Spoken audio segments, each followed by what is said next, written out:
friend of 25 years, actor extraordinaire, the GCJ himself, the SSAF champion of the world, Mr. JP Wall. How you doing, buddy? I'm good, man. I've noticed the last couple episodes I've been sleeveless and you've been sleeved up, but we flip-flop today. Yeah, I realized we started posting everything on YouTube. Go check that out. And I was wearing the same shirt like the last 3 episodes. Got to switch it up a little bit. Got to Yeah. change it up. Yeah, exactly. But I'm really good, man, other than it being hotter than HE double hockey sticks here in Los Angeles. It's right, currently it's currently 104 degrees here in Los Angeles. I'll just say it. That's too hot. It's too hot, baby. But other than that, things are good. How about you? What are you up to?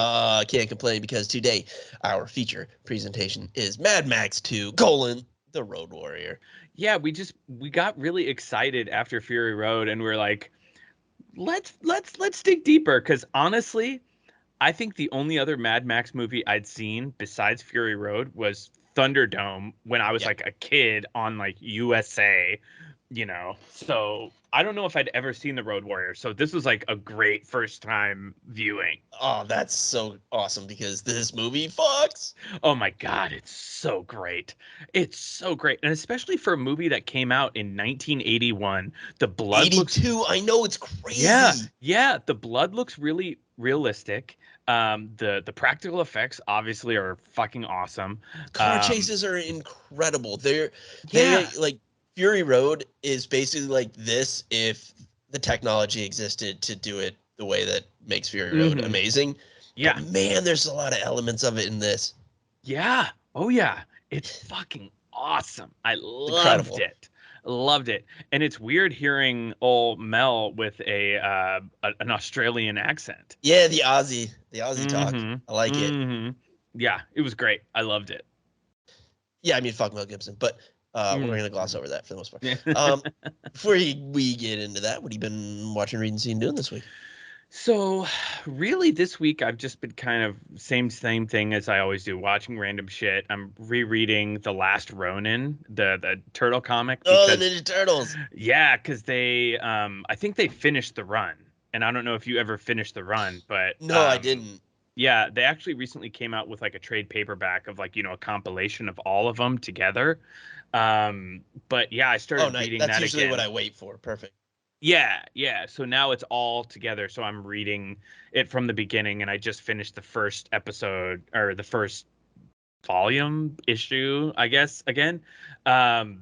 It's great. It's so great. Highly recommend it for anybody who hasn't read that, who wants to just read some cool, dark Ninja Turtles material. I know. It's so funny that that's what it started off as. It was like a more dark edgelord kind of stuff, but then it just became this juggernaut of children's toys. Yeah, and children's movies and like cartoons. The arcade game's still the best cabinet game of all time. Oh my God. And Seth Rogen is doing, I don't know if they're directing it, but I know he's definitely producing another full-length feature animated Turtles movie. Oh, nice. Yeah, so he's killing it in the producing game for sure. He's got his hand in so many different things. Good for him. Like The Boys, Preacher, and like I think does stuff. I think he's part of Invincible too. I mean, he's at least a voice actor on it. I think he is part of Invincible because he probably did some kind of deal with Amazon to that makes sense. I mean, yeah, good for him. He's a great producer. He puts out some great material. He's quietly one of like the main characters in I don't know if you saw it, that Hulu series Pam and Tommy. Excuse me. No, I did not. Yeah, he's like the guy that stole the sex tape. And is he good in it? Yeah, he's great. Oh, awesome. It's actually a pretty good little series. That's what I heard. It feels heard. gross because it's like... Yeah. I mean, they sort of touch on why, because that really just screwed her over and was horrible for her. They do have like a bit of touching on that, but it's well made. Okay, I got it. And Jason Mantzoukas voices Tommy Lee's dick at one point. Which which they like never come back to. It's this bit of surreal weirdness, like at the very beginning, and they just never do it again. I'm fine with, but it was an odd choice. That is very odd, but also hilarious. Yeah, it worked for me. And then I caught up with my buddy Aaron LaPlante's show Primal on HBO. They're slowly coming to the end of season 2, and it is fucking insane. It's so violent. The art is great. Highly, highly, highly recommend that. HBO Max. Each episode drops Thursdays, I believe. So yeah, highly recommend that. But really, other than that, that's kind of it. What about you? What have you been watching, reading, seeing, doing this week? Not a ton. She-Hulk. I'm enjoying that quite a bit. It's too short. That's my only complaint. It's just over too fast. I mean, I enjoy it so much. I'm like, I want more. Yeah, it's not really a complaint. I need to watch that. I mean, I have seen the twerking clip that's all over Reddit, and yeah. I think it's good that you haven't. This show is like the perfect binge show. Like I wish I could wait, but I know things will I'm too online and things will get spoiled. I can't wait. But I would love to watch this whole series just like in an afternoon. Okay, because how many are they doing? Probably like 10 or 12, something like that. I actually don't know because a lot of the series are like 6 to 9 episodes, but they're also about an hour. So I keep meaning to look up how many episodes they're gonna do, but I'm not sure. And do you think She-Hulk is gonna play a part in the bigger like cinematic universe? Oh yeah, I mean Tatiana Maslany is an incredible actor. Everyone probably knows that. Yeah. And she's great in it. It's just fun and silly, and I'm very much enjoying it. Okay, I gotta watch that. Like she's charismatic as hell. You could just watch her read the phone book, and you'd be like, okay, I'm cool with it. She's really good. She's a delight. Very good. Yeah. So yeah, that's been good. House of the Dragon, the new Game of Thrones. Oh, I need to catch up. I've only seen the first episode. Yeah, I think the third one comes out this weekend. It'll be out by the time this drops. Really enjoying it. It's nothing. I mean, it sounds like a negative. It's nothing special, but I mean, it's Game of Thrones. If you like Game of Thrones, it's just more of that, and I mean that is the biggest positive compliment ever. To say nothing special, that's a bad way to put it because that original series was something special, and it's just more of that. But I'm spoiled. I know we got really spoiled with it, but if anything, it is just so enjoyable being back in that universe. Exactly. They're apparently going to do a thing where like a number of the main characters are just not they're going to change actors because they're doing some sort of 10-year time jump or something soon. Yeah, like the main actress, I saw something on, God, I don't know where I saw it, Reddit or IMDb or something, and they have the actress who they cast as the older version of her, and I was like, oh, this is interesting. Yeah, I mean the younger version of that character, the actor who plays her is great. She's awesome. So whoever's playing the older version has some big shoes to fill.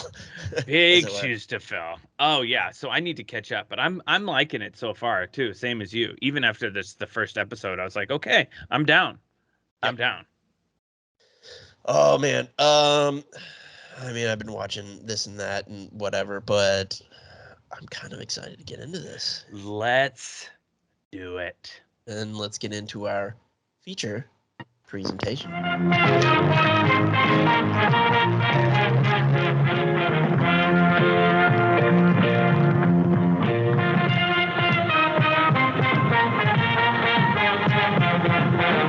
And now, our feature presentation. Mad Max 2, The Road Warrior from 1982, and 94% from the critics and Rotten Tomatoes, and 86% from the audience, directed by George Miller, starring Mel Gibson as Max, Bruce Spencer as Gyro Captain, Emil Minty as Feral Kid, and Jell Nelson as the Humongous. Oh, Humongous, a.k.a. Jason Voorhees, a.k.a. the Gimp from Pulp Fiction? Yeah. It's funny, because I take my notes while watching on my phone, and my phone now recognizes humongous as a word. That's valid. and it capitalizes it and everything. So that's when you know. That's when you know you typed it in a lot. Yep. So I got that to look forward to. Oh, did you ever? Anytime I'm trying to type hummus, it's just gonna go out humongous. Humongous. Did you pick up any humongous from the store? Yeah, that's gonna take some explaining. Did you ever look at that George Miller Justice League concept art that I sent you? Oh no, I completely forgot about it. Yeah, that if you want something cool to look at, type in George Miller Justice League concept art. And it's awesome. It's so cool. I mean, he's at his peak here. Like, yeah. Oh, 100%. I know we said that about Fury Road, but this is just like we were saying about that the new Game of Thrones is just more of the same. Mm-hmm. That's what this was. Yeah. Like, yeah. And in the best way possible. And yeah, he's just one of those guys who he doesn't have a ton of directing credits, but all of them are really, phenomenal pieces of art. And he's just and he's so well regarded. You hear other directors and actors talk about him and they're like, he's a genius. He's a genius. I take it as he doesn't do a ton because he needs to like have a vision and be passionate about something. And if he's not just going to take the paycheck. Right. Exactly. Which I respect the hell out of because I wouldn't do that. I'd be like, I'm getting that bag right, left, and center. Yeah. I mean, yeah. Yeah. Yep. All right, let's get into it. We start off with some generic post-apocalyptic world building. The voiceover, who from turns an old out is the old feral kid. Yeah, which I don't know if I mentioned it in my trivia last week, but there was like an ongoing fan theory that feral kid grew up to be Tom Hardy in Fury Road. Yeah. But then that was quickly squashed by like George Miller or Mel Gibson or whoever, I forget who. Yeah. But I was like, man, that would have been pretty cool. Yeah, I've heard that. I don't know if you mentioned it, but I've heard that one before. Yeah, George Miller's just like, it's not connected. Fuck off. Fuck off. He's got a little Alan Moore in him. Like that. Not to the same extent as that. No. That auteur, let's just say that. I like Alan Moore, so I don't want to say anything. Oh, me too. I love his shit. Watchmen. He's a crazy motherfucker. Who gives zero.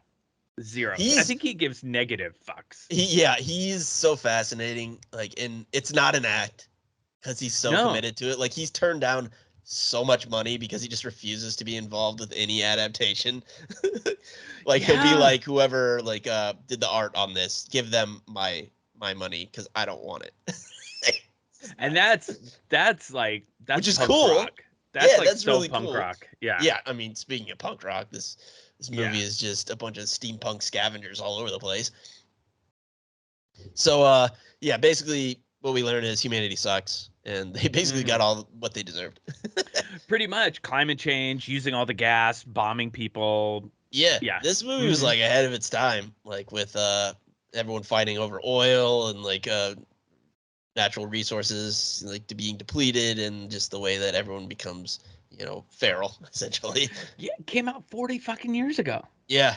And this felt like what it was trying to say was very timely. I mean, I feel like we've been saying this shit for a long time and just nobody's listening. Yeah, I know. Yeah, it's a whole thing. I won't even. Okay. So tangent avoided. Yeah. We then we meet Max, and he's being chased by the aforementioned steampunk scavengers. He defeats a few, scares off the rest. I love how he like goes to catch some fuel in like a little construction hat and some Tupperware. Anything you got? Yeah, and he's like got a rag and just like squeezing it out. It's just like every drop is like life, And I'm just imagining that being gasoline. And it's just like, because it looks like water when he's doing that. Because at first that's what I thought it was. I thought it was water, and I was like, no, that's gas. Yeah, that's all they care about. Yeah, because I was at a gas station once recently, within the last couple months, and I put my thing in the tank, and then I clicked the lever to keep it on hold, and it slipped out of my gas tank and shot all over the ground. Oh. And I almost slipped and fell. Just Peter North your car with gasoline. Yeah. And my hands smelled like gas no matter what I did for like at least a day and a half. Yeah, like gas and garlic. You just can't get it off. There's not enough soap in the world. Tangent. So I don't know if you've ever seen, it's probably my favorite documentary ever, the Enron documentary. No, I haven't. One of the like creepy executives, he loved strippers and he was married. So like, I mean, he would come home. He didn't want to come home smelling like strippers, you know? So he would go to the gas station and just spritz a little bit of gasoline on himself so he didn't smell like. What the hell? Yeah. That has nothing to do with anything, but I had to say it. Veering back to the movie. Back to Mad Max. Have you noticed like one of the main bad guys, the guy who looks like Rufio? Vernon Wells is his name. He's Bennett from Commando. Bennett. I didn't recognize him without his little like chainmail like onesie, like tank top or whatever he was wearing, and his like little fucking shit mustache and you know, goatee. So we get a solid dead guy jump scare. Oh yeah. Followed by a haunting little happy birthday music box.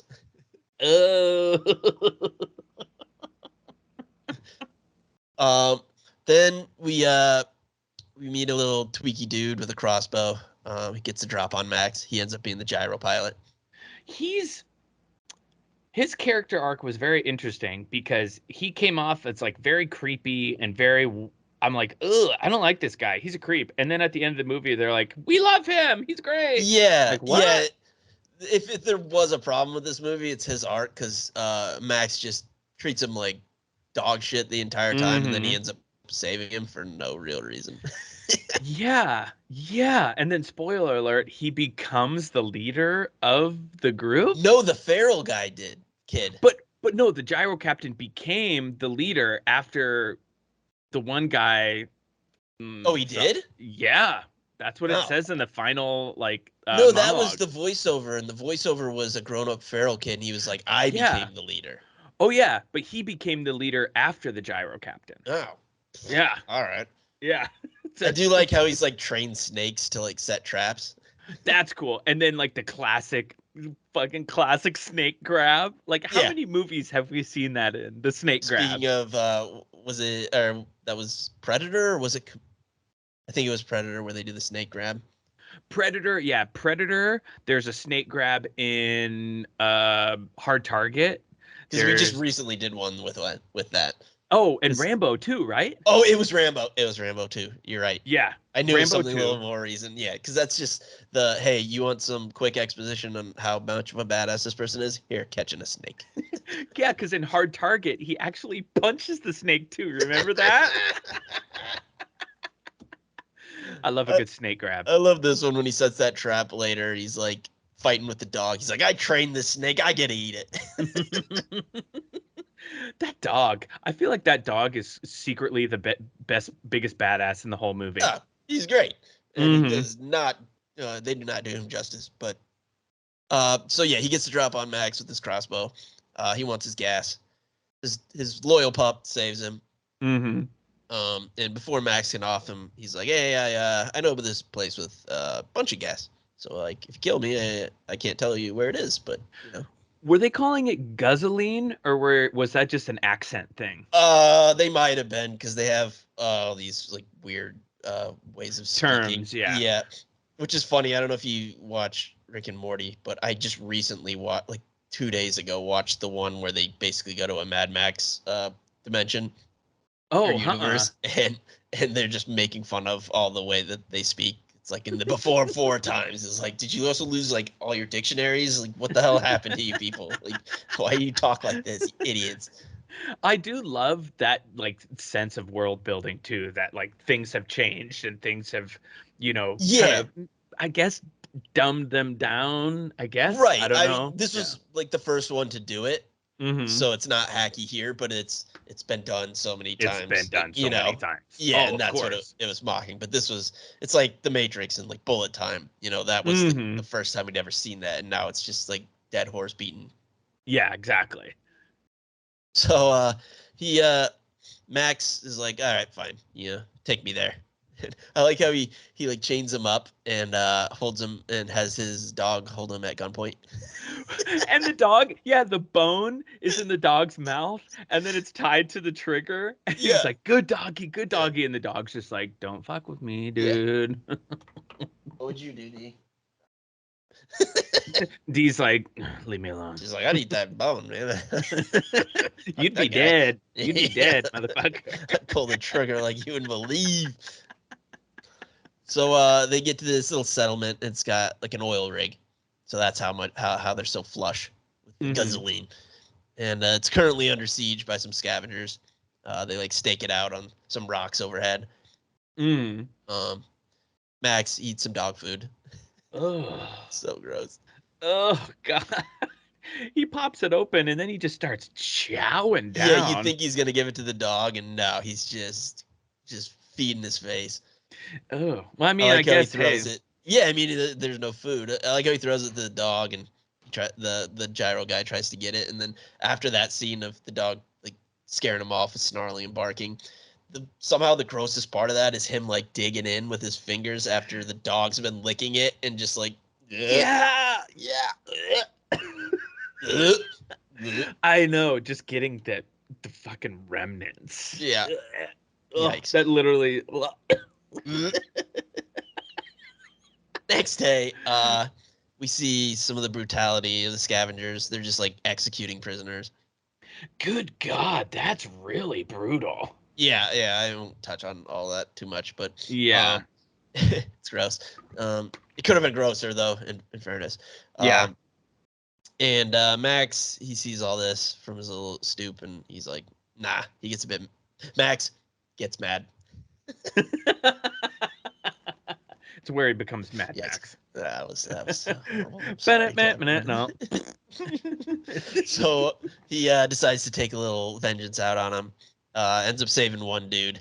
And the guy's just like, I'll give you all the gas you want. Just, take me back. He's like, all right, mate. Done. Okay. It's so brutal.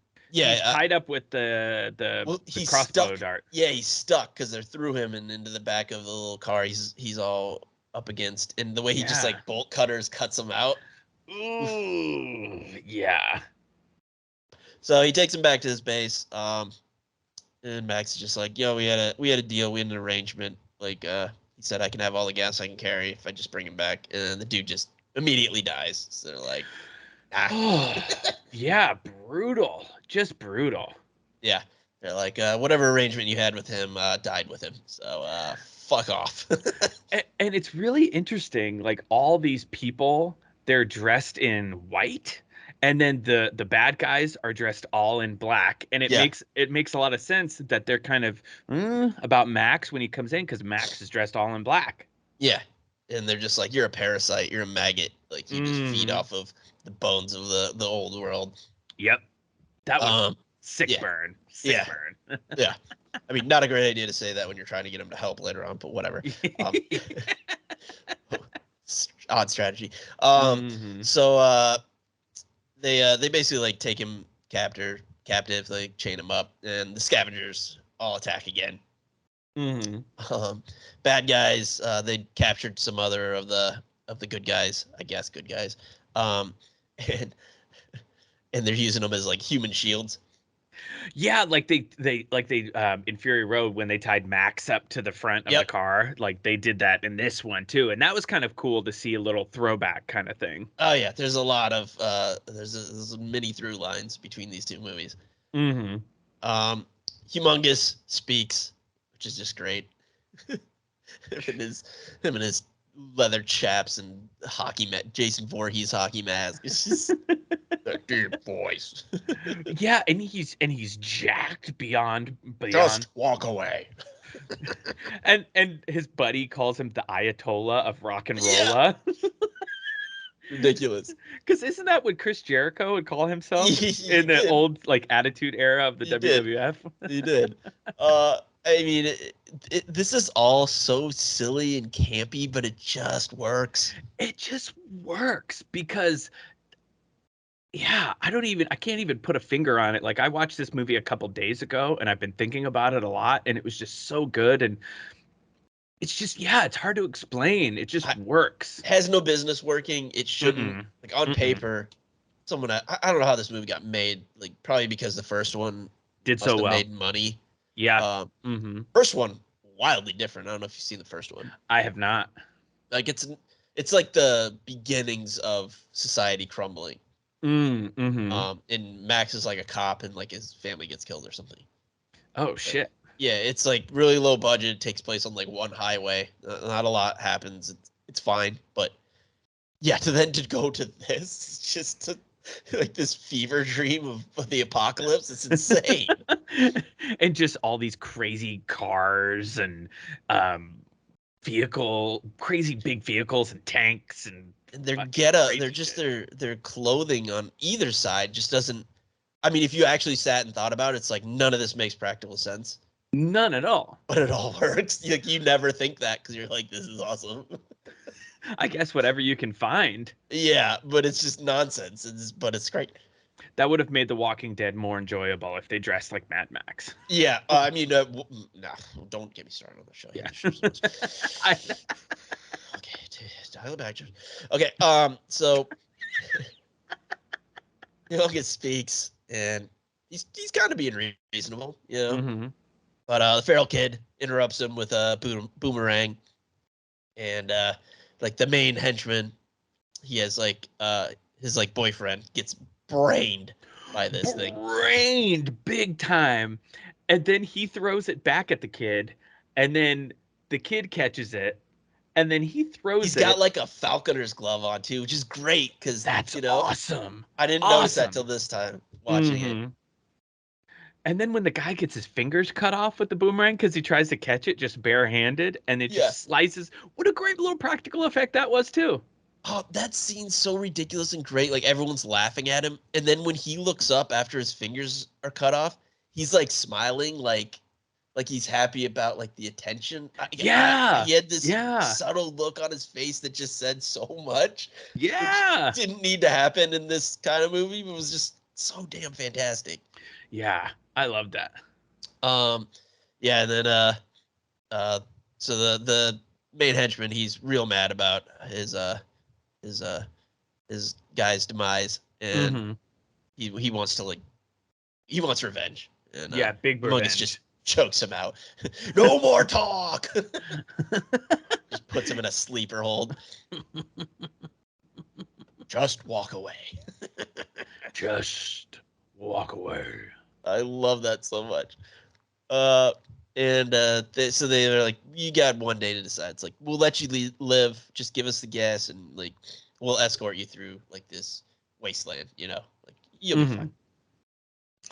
Yeah, I don't know about that. Yeah, I actually think he would have kept his word. You think so? I think he would have, because like at that point, to what end? Yeah. I don't know. It's very Yeah, I mean, who knows? Doesn't really matter. Yeah. Camp is divided on what to do. Some of them are like, yo, let's he seems reasonable. The guy in the hockey mask and no shirt and like a thong, he seems reasonable. Yeah, why is a lot of people wearing thongs on the other side? A lot of chaps too. A lot of chaps, a lot of like S&M gear. Yeah. And they're not assless chaps because as we know, all chaps are assless. So, yeah, they have a big discussion internally. Like some people are like, dude, let's just do this, and then the main guy is like Farrah Fawcett hair is just like, hey, if we give him the gas, like we're basically screwed. Like what are we gonna do? He's kind of right. Yeah. I do like after I missed this, but after the feral kid, which that sounds like I'm insulting him, but that's his name. That's his name in the credits, yeah, and on IMDb, feral kid. Yeah. I like how he does a little backflip into his little hole. Yeah. For no reason. Because he's a badass. Yeah, he's great. He makes friends with Max, because Max is like, here's a music box, and he doesn't know what's up. You know, that's like magic to him. And he's like, and he doesn't speak. He doesn't say any words the whole movie. He's just like, Yeah. Yeah. I mean, that's a feral kid. Yeah. It's well named. Mm-hmm. So Max is like, hey, I got this. Put me in the game. Like, let me go. Like, they have all this huge tanker of gasoline, but they don't have anything to pull it, anything big enough. They need like a big rig, like a 18-wheeler type, cab. That's how those guys got captured by the bad guys, because they were out scouting, looking for one. You want to get out of here? Talk to me. So he's just like, let me do this. If you give me all the gas I can carry, I'll go out and I'll wander out and I'll take care of this. Real quick. He just takes off with, like, instead of like water jugs on a stick, it's just gasoline to Yeah, like that. And then it's funny because he finds the gyro captain and he's just like, nope, you carry this bitch. Yep. Yeah, real quick. Just like, here you go. This is on you. After his dog attacks him. Yeah. I do enjoy that he finds some shotgun shells, and his gun that he's been threatening people with the whole time's just been empty. His little sawed-off shotty. Yeah. And then that's when we get the trap that the gyro captain set. Like, there's just a dead scavenger because the snake bit him, killed him. Right next to his little helicopter thing, his gyro helicopter. That was awesome. How he had that, and he's just flying around everywhere, dropping fire bombs on people. How much of this movie was ripped off by Waterworld? I mean, 98%, 99%. Oh my God, so the whole thing. much. I mean, they literally call it, not the movie themselves, but like people at the time, they called it Mad Max on water. Yeah, I mean, that was back in the era of like, oh, it's a Die Hard in a music park. It's, that you had to do some BS like that. Yeah, And yeah, it's Mad Max on water. Yeah, because they even dress the same. Exactly. It's all just ridiculous get-ups, and yeah, there's even a gyro captain. Like, yeah, holy shit, you're right. They fucking stole it big time. I bet George Miller was pissed. Yeah, I mean, I love that movie, but absolutely just ripped off the entire plot. Yeah, it holds zero candles to this movie. I love that movie for a totally different reason. Like, I think it's great, but this is like a well done, like, put together. Yeah. It's basically serious. That other one, Waterworld's just silly, nonsensical jokes. Silly, nonsensical that doesn't really hold up. But this movie's from it 40 years. I will not take any Waterworld slander. I love that movie. It is a lot of fun. We did do like 3 hours on it. Oh my God, we did so much time on it. So much time. That was one one of our early episodes too. Yeah, before we reined it in a bit. Yeah. So yeah, we meet all that, whatever. They hop on the gyrocopter and immediately just find a big rig that fits their purpose. Yeah, that was really fast. Yeah, I mean, I guess looking from the air, like, bird's eye view, they show that the thing's faster than most of their cars and everything later on. So, all right. Sure. Sure. And so he fixes up the truck, gets it running. Max just drives off and leaves Gyro Boy. Yeah, he just left him there. He's like, "You're on your own. Bye." Yeah, he's like, "We're partners. We're partners." We don't shit, mate. Yeah. He just hops on his gyro and like catches up to him real quick. I was gonna say, yeah, he pretty much just follows him. Yeah, because he just like buzzes the tower right by him. He's like, "I'm faster than you. Like, where do you think you're going?" The scavengers find Max driving the big rig, pursue him. I do love the weight that they give any type of actual firearm, like ammunition. Yeah. Like, it was a big deal for him to find a shotgun shell, and then Humongous grabs this like giant, like dirty, hairy, like magnum with a scope on it for some reason. And I love how too, like like, let's say there's space for like 12 bullets, but you can only see there's like 8 Yeah, in there's there. only like 4 or 5, I think. Because Yeah. he only loads 1. And then Yeah. later on he loads 4 at the end. It's great. Yeah, I didn't even think about that because yeah, I guess they're hard to come by in this world. Yeah, That's of why course. everyone's got flamethrowers and crossbows. Yeah, and it's all like bows and arrows and crossbows and medieval tridents. Oh, there's a trident. There's Oh my definitely God, a there's a trident. trident. I'm glad you said that because that's exactly what I wrote down. Brick killed a guy with a trident. So did Humongous. And Humongous just shoots out the engine as Max cruises by, and Max tries to use the shotgun shell he found. It just like in the new movie too. just fizzles out because of Yeah. course that wouldn't Of course. hold up in the desert wasteland. Mm-mm. And Max, he like makes it back to base, even though the truck's all messed up. Gyro Boy shows up too. They have a bit of a fight getting them out. Like a couple of them get into the gates, but they like the main goon does like a triple Lutz like flow routine or something off a pommel horse. I don't know what he's doing. He's very limber for a fellow that big with his ass hanging out. Yeah, and he just has like his finishing move is just a headbutt. Lots of headbutts in this movie. Do you notice when he headbutts that one guy on the catwalk, like they do something different with the visual, like it almost like flashes kind of, like to show that wasn't just like he knocked him out, like that was a death, like he killed him. Oh, it's really subtle and really quick, but it's almost like a flash of like I don't know if it's red. I'm colorblind, so I don't know, like red or like the camera does something different. Oh yeah. I remember that now. Yeah, and it just that tells you he's dead. Like, like that killed him. Yeah. Just such a clever little tiny way to convey that to an audience, and then assuming your audience is not stupid and can be like, oh yeah, that's what that meant. Love that. So cool. So cool. So they start like trying to fix the rig up because apparently that one bullet like wrecked everything. They're just listing off a like CVS receipt worth of things that are wrong with this truck. And he's like, how long do we've got? 24 hours? You got 12. Yeah. He's like, okay. Okay, great. I'll make it work, I guess. So that night, Humongous gets real emo and burns the remaining prisoners alive. Ooh, real sick shit. And just like, nobody gets out of here alive. Yeah, he's like, no longer reasonable. Nope, not a nice guy anymore. Max, he's just like, yo, I completed this deal. Like, I'm out of here. I'm not sticking around with you idiots. Yeah, your hockey pads. I'm not wearing hockey pads.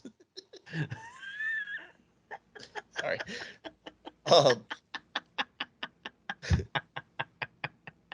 As he tries to leave, he's like getting his gas ready, getting his little car all stocked up. The leader tries to get him to stay by like mocking his dead family. Okay. Yeah, and he's like, I've heard your story before. What is it? This or this? Come on, you're nothing special or whatever. And then he tries to grab Max again, and Max just fucking cold cocks him right in the face. Socks him. And he lays on the guilt real thick. Max still just wants to leave, which he does. Yeah. Kid wants to go with him. Yeah, not having it. And Max literally just is like, go fetch with the music box. Just throws the music box so the kid gets it. And then he just like closes the door and he just like leaves. Yeah, like you do when your dog is like trying to like come with you when you're leaving. It's like, here's a treat, go get it. So he drives off and some goons give chase. Humongous is not happy about that. They crash Max real quick. Real quick and really bad. Yeah, he's real messed up. Crawls out. One of the pricks shoots his dog. Not cool. Dickheads. Fucking dickheads. But they all get theirs because as was established earlier, he booby trapped his ride. So like anyone trying to get the gas, it just explodes. Holy shit. Big explosion. Big boom. Big boom.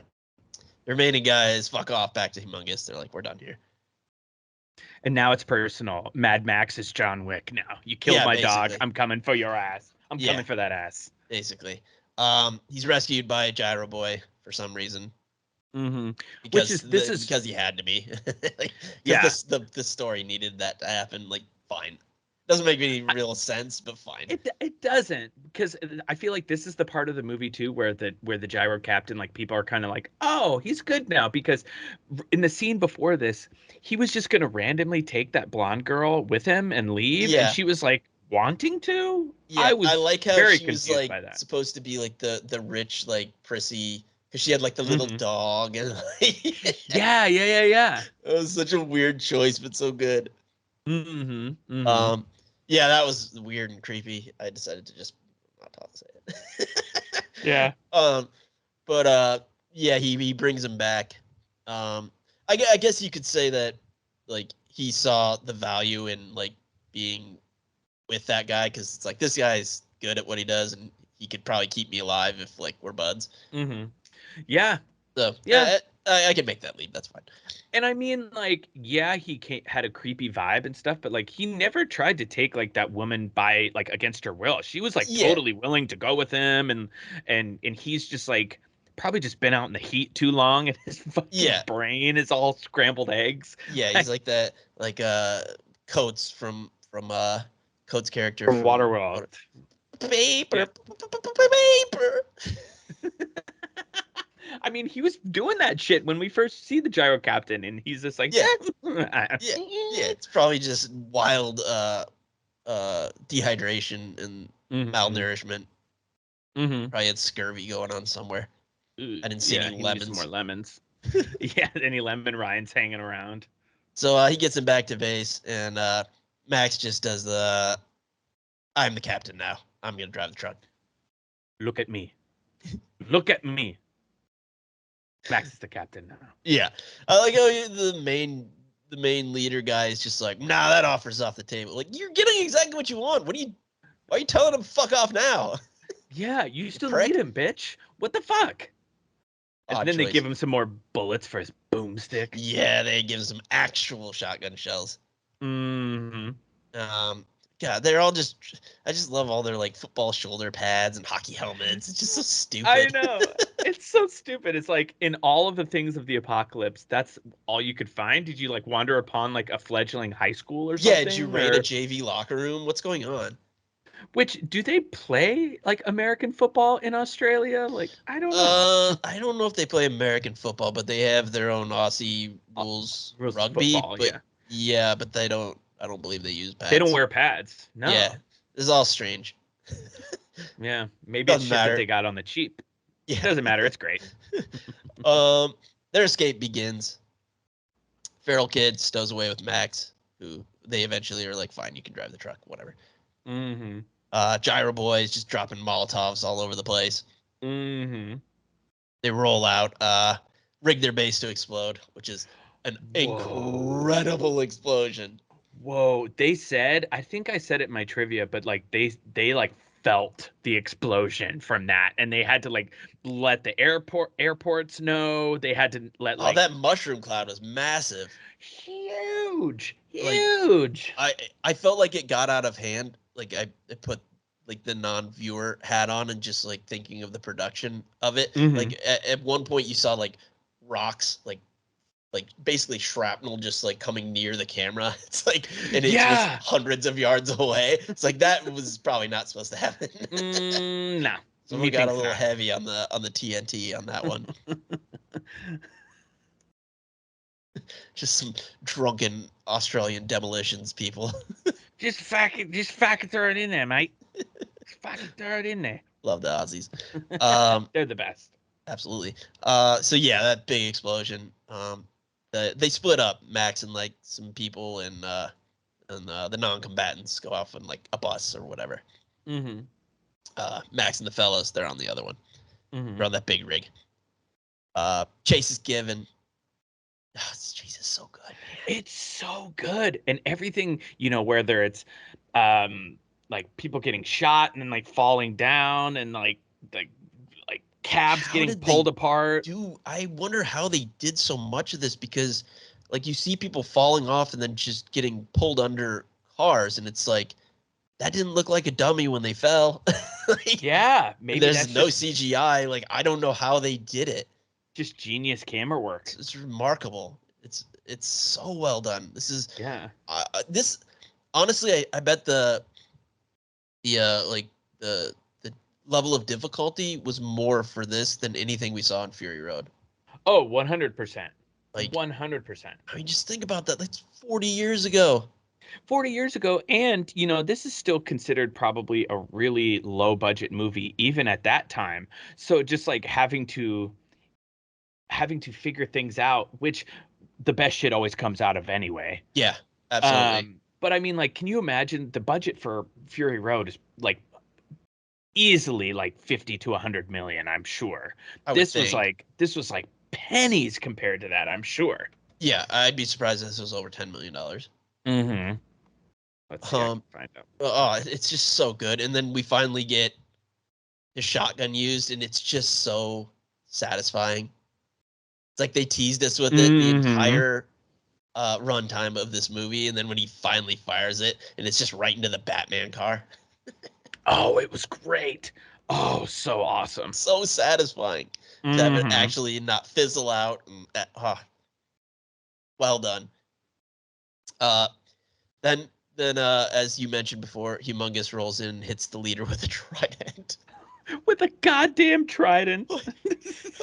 Like he's just leader of Atlantis, just pop it in with a trident. I don't know why, but it was amazing. Sure. Looks like the budget was $3 million at the time.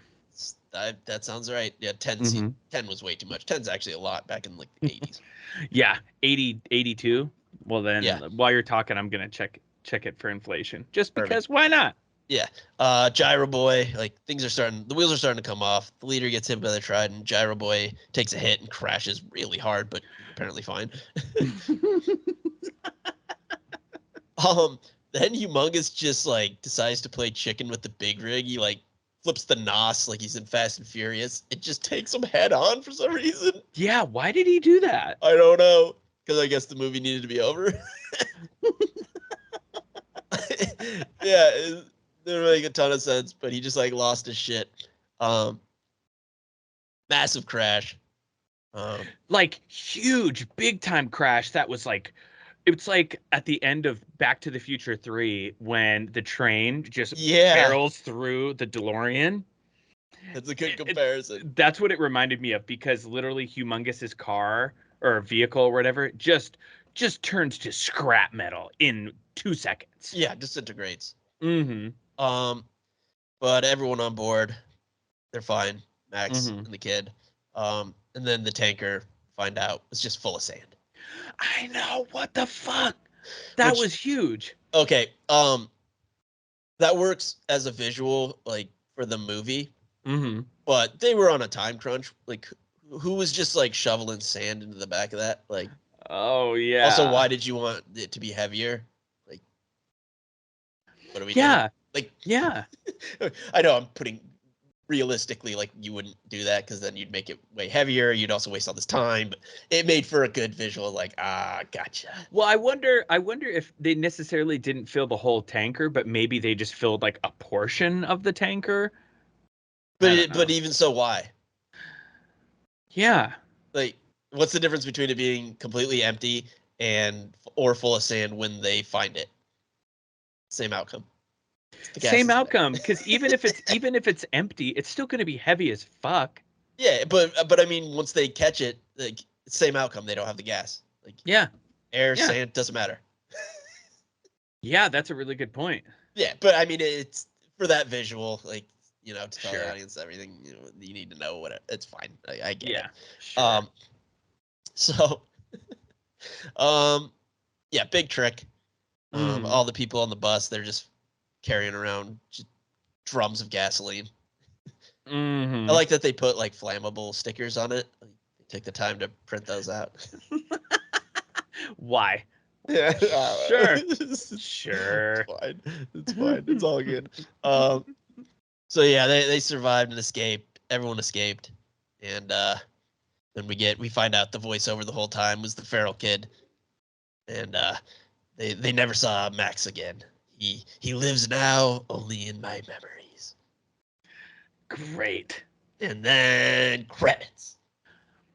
I loved this movie. I thought it was really great. It made me, even though I'd never seen it, it made me feel very nostalgic of like watching movies of that time and like being very Absolutely. little and just being like, what is this? Yeah, just like almost engulfed by the spectacle of it all. Mm-hmm. Back before shit was, CGI and it's just yeah.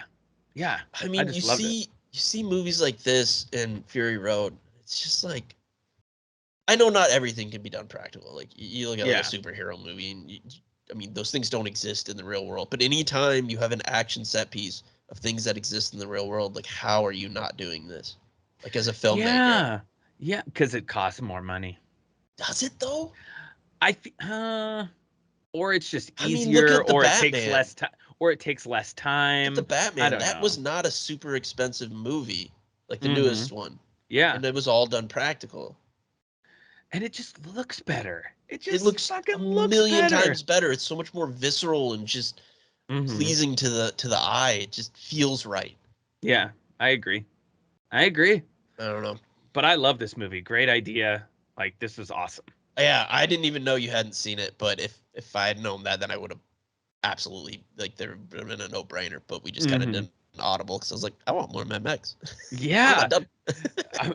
Now I want to go back and watch all the other ones. Well, basically just the first one and then Thunderdome. So. Yeah, those two are very different than this. Like the first one especially, because as I Mm-hmm. said, it feels like an indie, like, not quite art house, but it's like it's weird and there's not a lot of action, and it's just, Yeah. you know It's it's really done interesting. probably for like $50,000. Yeah. Yeah. Oh, I'm sure. It's really interesting to see what started a whole like franchise or a whole idea, a whole concept. Like the first Evil Dead movie. If you watch the first Evil Dead movie and the third Evil Dead movie, there's a lot of through lines and a lot of similarities, but they're also very different. Yeah, I love that, where it's like, how did you get from here to here? Yeah. Mm-hmm. I mean, Mm-hmm. Fast and Furious is one of those. It started off as Oh street my racers. Now they're God. like secret agents, like in space.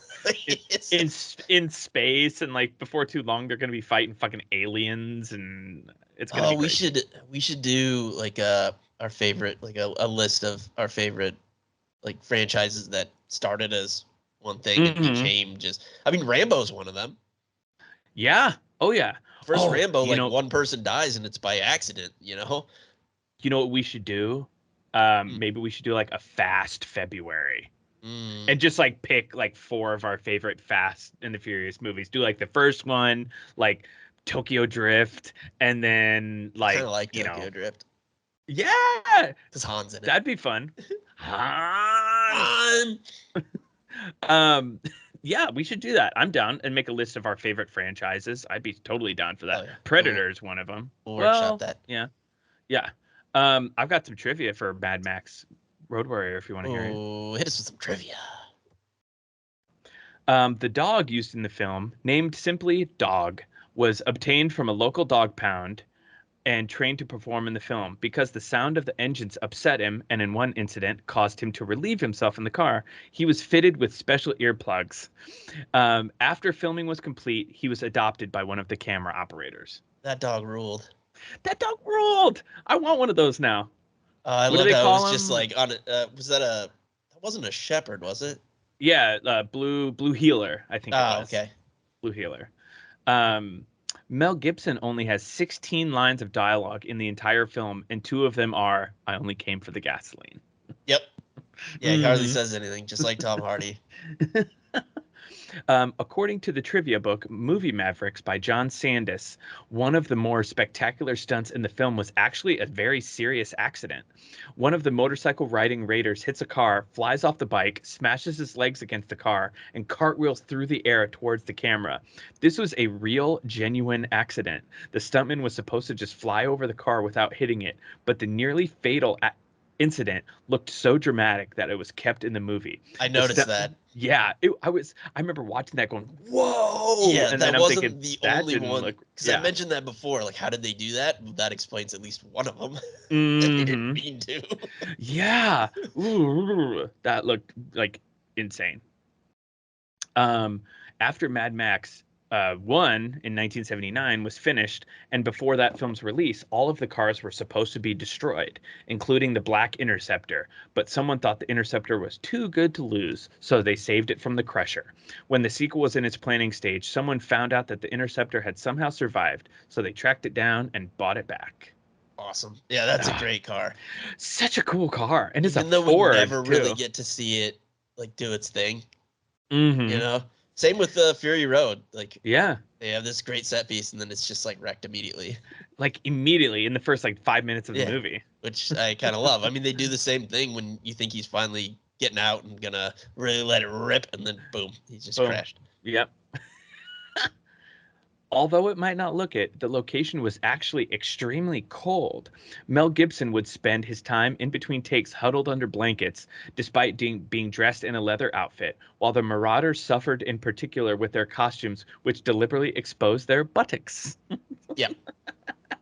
Man, his fit in this movie, oh, he looks like such a badass. Like, dope. Dope. It's so good. It's so dope. I love it. And I love like the little knee thing too for some reason. Like I think that was just like a cool little like set piece for him. Did you notice like when he was about to go walk the wasteland with his jugs of gasoline, one of the little guys was like like with a little oil thing on his knee? No, I didn't see that. Right, like it wasn't like framed in the middle, like it wasn't supposed to be obvious, but he just like crawled up and he's like he's the Tin Man or something. I love it. I love it. So good. Speaking of the my last trivia bit, Mel Gibson called Vernon Wells barometer bum because of the outfit he was wearing for the role of Wes. When Wells's butt cheeks went purple on set, they'd send everyone into the bus so they could warm up. Right. Vernon Wells, former Toronto Blue Jay great. Vernon Wells. Sorry. Oh, that's right.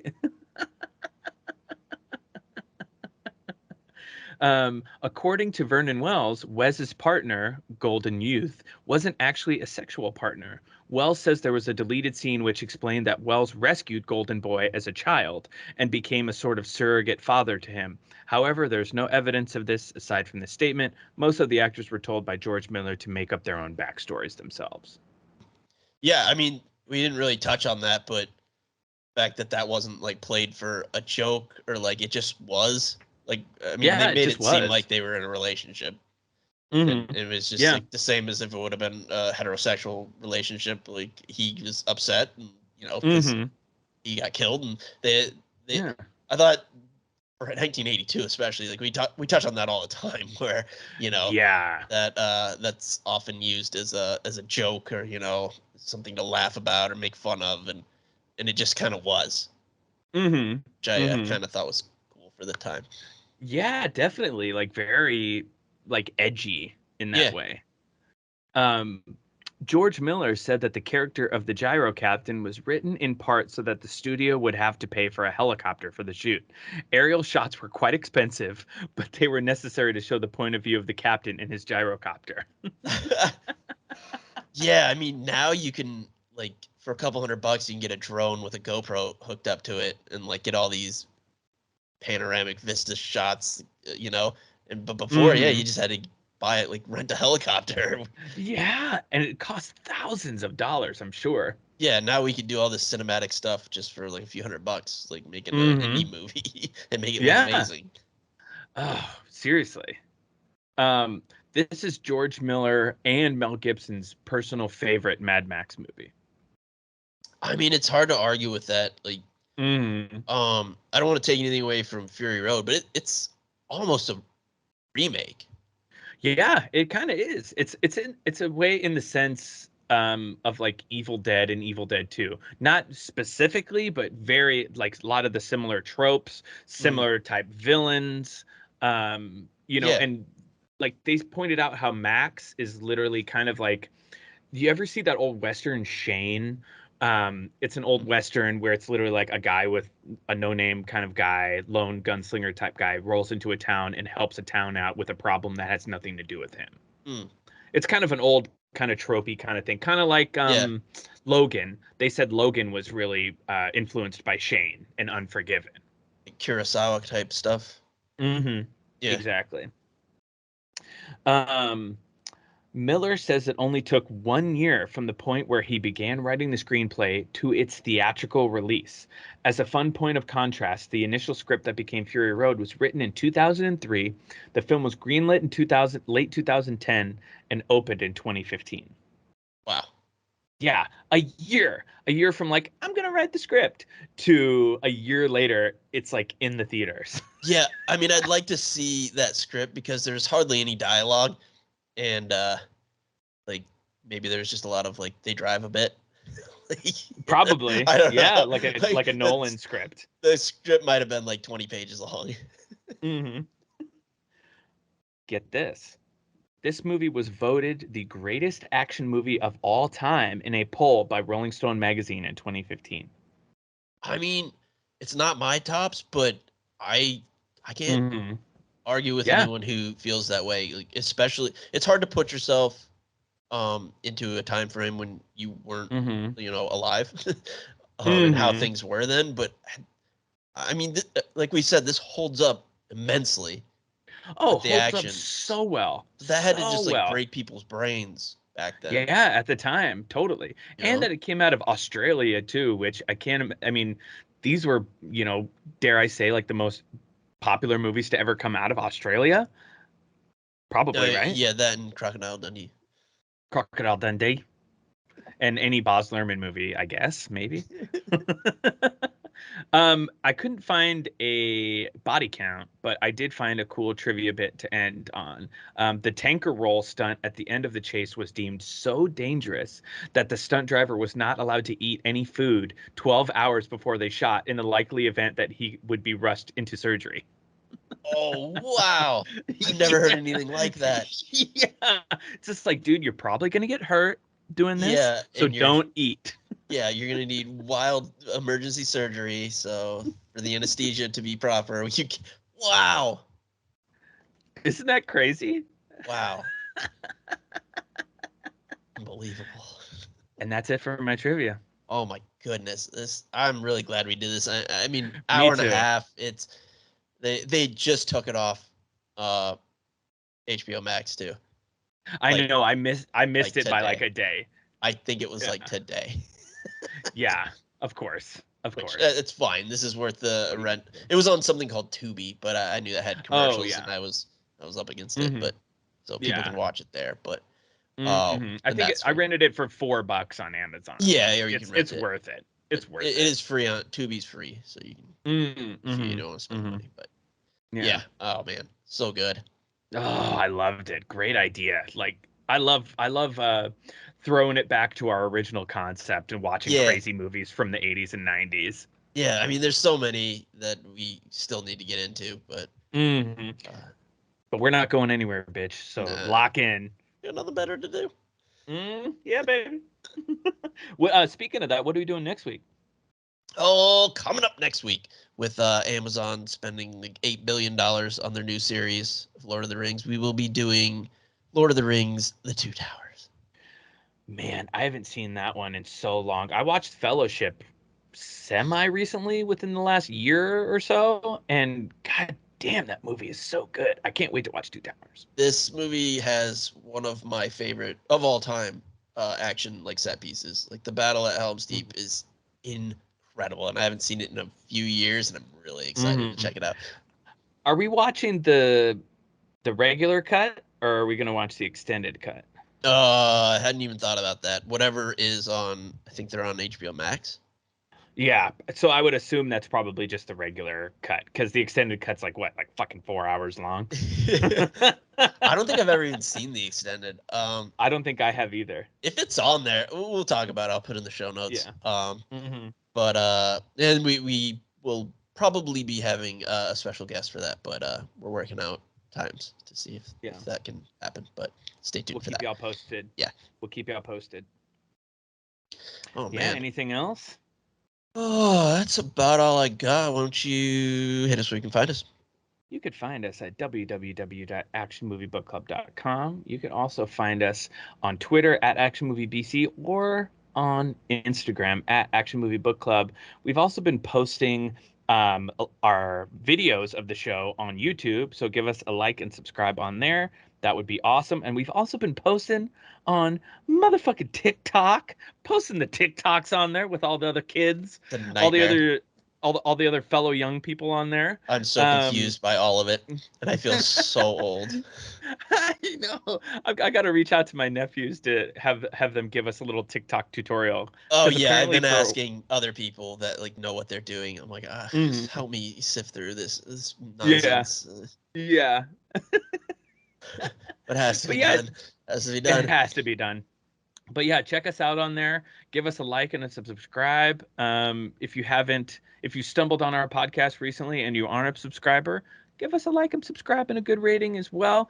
Help us boost us in the algorithm, get us in more people's ears, get us to keep doing what we're doing, because we love it. We love talking about movies, and we'd love to hear from you guys too. So anything helps.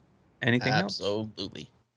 All right. Man, Anything else? This was fun. Yeah. I'm excited to get into that next week. We have some fun guests coming up in the next like 2 or 3 weeks. So yeah, we've got potential special guests for Lord of the Rings, and we've got my buddy who I think you're gonna have a great time with, Tom Edwards. We're gonna have him on for Rogue One before Andor's release.